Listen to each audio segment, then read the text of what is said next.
ായിരിക്കും ഈ സിനിമ വരാൻ പോകുന്നത്. നമ്മൾ 15-ാം തീയതി മുതൽ തുടങ്ങുകയാണ്.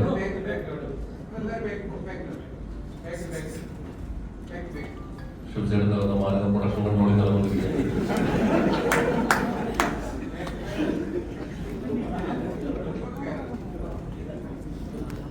ഓക്കെ, സോ ഇവിടെ നിൽക്കുമ്പോൾ ഒരുപാട് സന്തോഷമുണ്ട്. ഇപ്പം നമ്മുടെ ആങ്കർ പറഞ്ഞതുപോലെ 2015 ഈ സിനിമ ഇറങ്ങുമ്പോൾ ബോക്സ് ഓഫീസിൽ അണ്ടർ പെർഫോം ചെയ്തൊരു സിനിമയായിരുന്നു.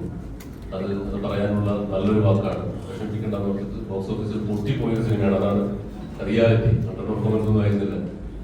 അവിടെ നിന്ന് ഈ സിനിമ തിരിച്ചു വന്നത് എങ്ങനെയാണെന്ന് നിങ്ങൾക്കറിയാം. അതിന്റെ രണ്ടാം ഭാഗം എങ്ങനെ വന്നു നിങ്ങൾക്കറിയാം.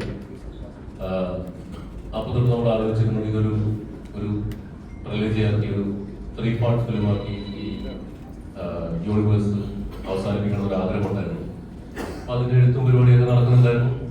അങ്ങനെ അത് കുറച്ച് വലിയ സിനിമയായി. ഇപ്പം ആളുകൾ ഓൺലൈനിലും അല്ലാതെയൊക്കെ മെസ്സേജസ് ഒക്കെ ചോദിക്കുന്ന 2 ചോദ്യങ്ങളാണ്. ആട് 3 സോംബി ചിത്രമായിരിക്കും എന്നുള്ളതാണ് മേജർ ചോദ്യം. അതാദ്യമേ അല്ല എന്ന് പറയുന്നു.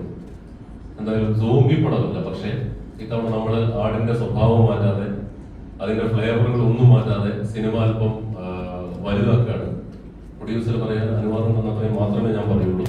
അത് അല്പം വലുതാക്കുകയാണ്. നമ്മളൊരു സ്ലാപ്സ്റ്റിക് സിനിമയുടെ